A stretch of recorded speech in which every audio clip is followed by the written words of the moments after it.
Hey, what up, guys? Welcome back. Want to give some really quick thoughts. We had the first game of the Western Conference Finals now between Minnesota and Dallas. Super fun. Dallas comes out with a win up 3. I think important thing to note off the top, the score was 108 to 105. Very different from the Eastern Conference Finals, where that was 133 to 128 or something insane. So both teams here, very good defensive teams. Is that defensive edge that the Wolves have greater than the offensive edge that the Mavs have? Overall, the Dallas Mavericks had a lot of trickery embedded in this game, and I think they pounced on the opportunity, one, to take advantage of Minnesota clearly being exhausted after an unbelievable 7-game series.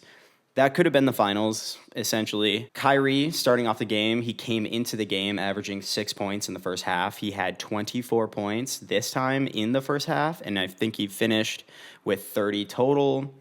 Interesting. That was a complete switch. Luka scores 15 points in the fourth quarter by himself. Pretty much delivers the win for the Mavs. So this entire playoff run, Kyrie had been coming in basically in the second half to deliver the team to victory. Also really pushed the pace. Post-trade deadline, that was a lot easier to do because they got a lot more athletic, a lot quicker with PJ and Gaff, but it was even more exaggerated, I think, in this game. Next is the paint piece. That's going to be the other really big point.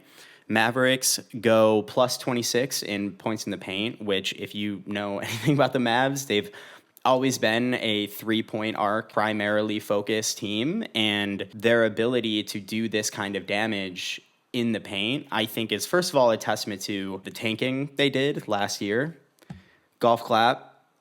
And then going out and getting Daniel Gafford. So split their bigs minutes between Lively and Gafford basically exactly even, have them go balls to the wall while they're in there, and it just creates such a constant, steady stream of pressure on the rim. And even though Minnesota wasn't bringing the low man up basically to help that much, they essentially were forcing Dallas to score in the paint and taking away the threes. Even despite that, they were able to very successfully score in the paint clearly. And I think part of that comes from really talented playmakers. You obviously have Luka and Kyrie. That brings up the other thing about drop coverage. So Rudy Gobert, notorious drop coverage guy, just like Brook Lopez, etc. They basically found out the hard way that Luka and Kyrie both are very effective in that short mid-range area, whether it be on Luka's turnaround shots. Kyrie had a million floaters. It was just kind of a steady diet of that. And these are just really talented guys that are able to hit those shots. So probably number 1 in the list of adjustments that they are considering. Let's start with Minnesota really quickly. It definitely had a Game 7 hangover. Came back from a record-breaking deficit to defeat the reigning champs at altitude. 2 days later, played this game, so that's why I was like, I am really not that surprised. And Anthony Edwards in the postgame said as much. Karl-Anthony Towns said as much as well. Game 7 maybe kind of affected you guys coming into today at all? Yeah, for sure. I mean, y'all can see it was a step behind everybody, especially myself. Kyrie got a transition layup from, I think we scored, and he just outran me, and I was just exhausted, man. So yeah, for sure. But we'll be all right. Flowers to Dallas for capitalizing on it, but maybe not a mile, but like a half mile of distance in between how all-encompassingly challenging both of those series were. I'm sorry, I love you, Oklahoma City. You were the youngest team to ever win a playoff series. Also, you're all super small, and Dallas is very athletic and very long. If that series went to 7, that kind of would have been a loss for Dallas, in my own opinion. Positives, they successfully did cut off Dallas's threes. Dallas goes 6 for 25 from 3. That is 24%. But even more importantly, that's only 25 attempts from 3. Dallas took the 3rd most 3-point attempts in the entire league during the regular season. I'm going to tell you right now, that is a low number for Dallas. So what does that mean? Oh, you have to force them to make shots in the paint, and they obviously did. Negatives, Ant had, by many accounts, a subpar game, especially on offense, but going 6 for 16 and shooting 38% from the floor is really not good. But 11 rebounds and 8 assists, 2 steals, and was only a -1.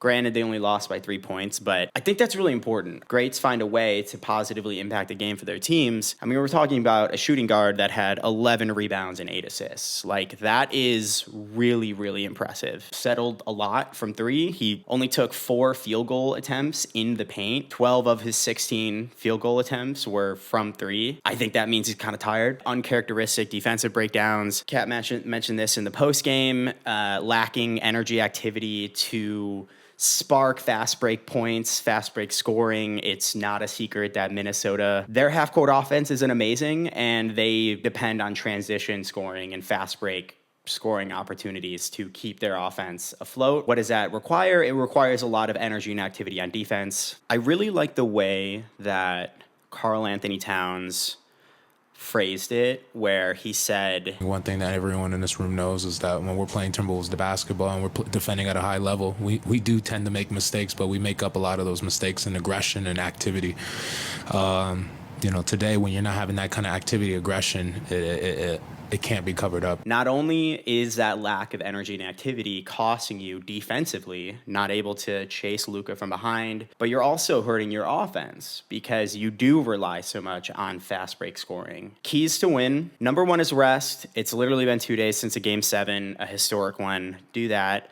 2, take a look at the counters. They're doing like a 1.5-man coverage scheme on Ant, and he even admitted that. How did you see your offense kind of come together?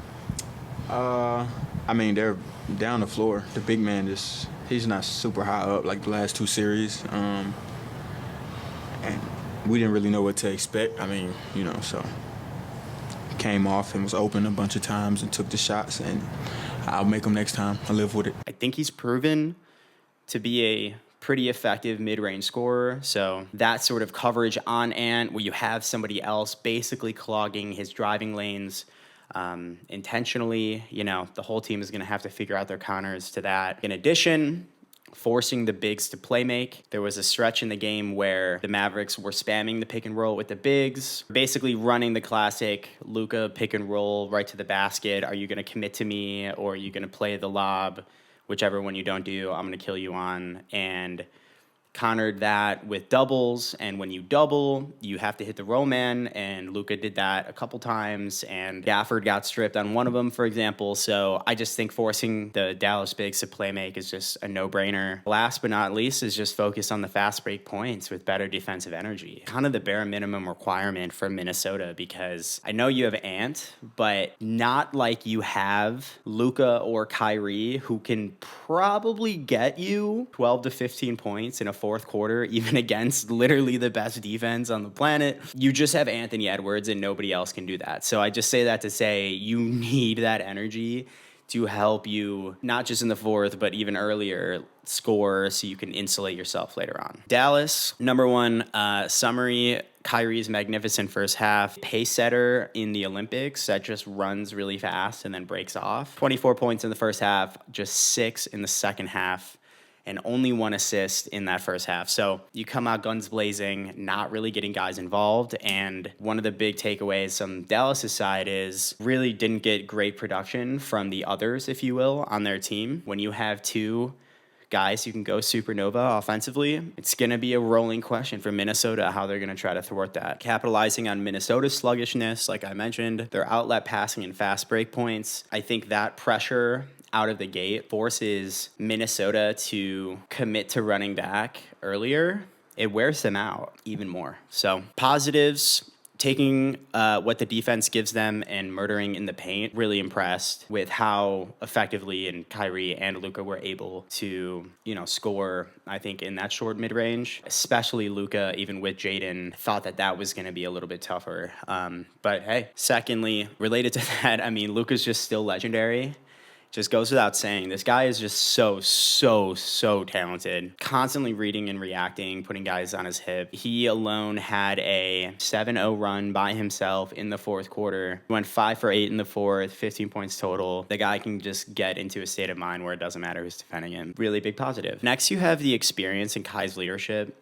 Underrated storyline. Dallas just has more experience, which is pretty cool, mostly for Luka, because I feel like he's just been the young kid on the block who's just kind of dragging his own team around. And obviously Kyrie coming in that last season, they purposefully tank, and obviously it's paying dividends now, but it's just a interesting change of stage character for Luka with Kyrie. So just can't underscore how incredible it seems of a leader Kyrie seems to be. Almost shines on guys' faces when they're asked about him, looking at like D-Live's post games or something, and just the way guys seem to look at him and talk about him and think of him.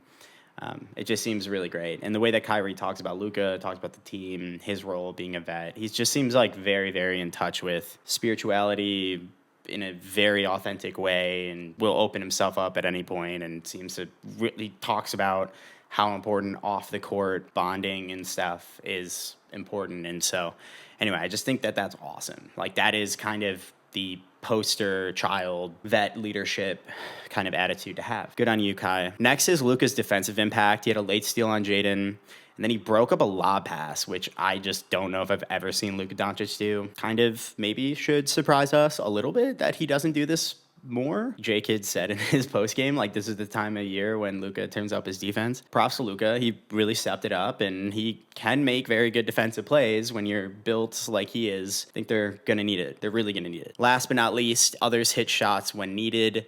Huge shout out to PJ. They had a possession where somehow it came down to like PJ having to self-create, and he just got straight up smothered by someone. And then the next time down, kick out, swing, and then PJ was in his favorite corner, and it was just soaked. So patience, resolve, poise, whatever word you want to use for PJ, did not by any stretch have a good shooting night, but that's the beauty of having like a 6'8" Raptor in PJ Washington. That's just a hyper athlete that's almost supersized, that, yes, given enough space, enough reps or whatever time on the floor to get into a rhythm, can also knock down outside shots. I can't say enough about PJ Washington. He's just an unbelievably important piece of their team. Josh Green earlier in the game also had, I think, a couple timely threes, so not a ton of bench contribution overall. Moving over to negatives, that would be number one. The bench guys definitely weren't able to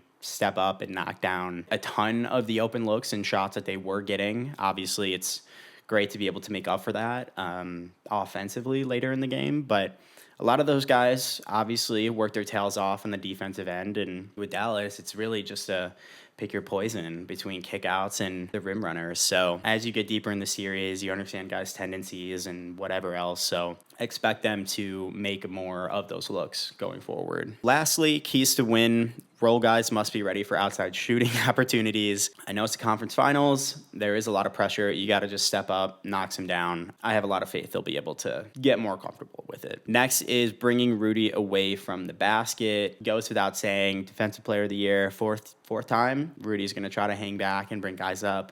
We'll see what kind of ways they can try to bring him out. I think there's opportunity there. And then last but not least is spam the transition button. Minnesota is going to bring a ton of energy to the game 2 on Friday. Minnesota's half-court defense, basically a fortress.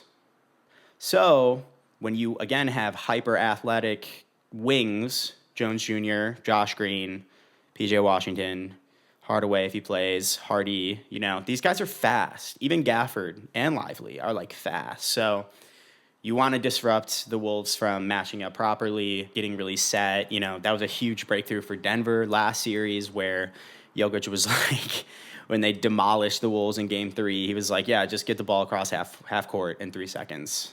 That was all we did. That was the only difference that we did. It was just run. That's going to be huge, obviously. Overall takeaways, not too surprised. So Dallas coming off of the series that they had, I'm not trying to discredit Oklahoma City. Then energy-wise, the Wolves were built to beat Denver. They miraculously accomplished their mission. Now, on to the next one, etc. I'm sure all season long, this Minnesota team was eyeing Denver, talking about Jokic, in the back of their heads for 8 months. I'm sure it was. Luka said in his postgame that without Kyrie's super high level of aggression and great shot making in the first half, the Mavs would have been down 20 at halftime.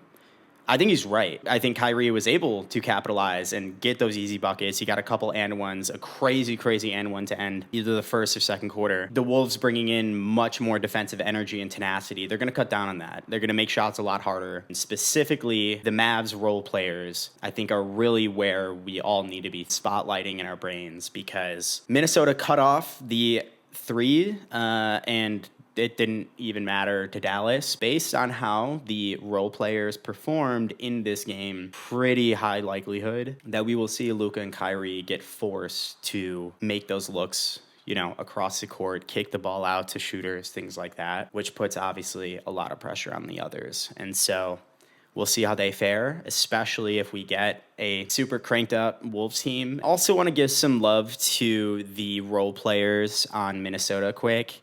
Shout out Jaden McDaniels, 24 points, 6 of 9 from 3. He's like 9 of 12 or something in his last 12 three-point attempts. So really, really great. Had a great start to the game. Also, Kyle Anderson, great start to the game as well. I think he scored 11 points. I don't think he's scratched that in a minute.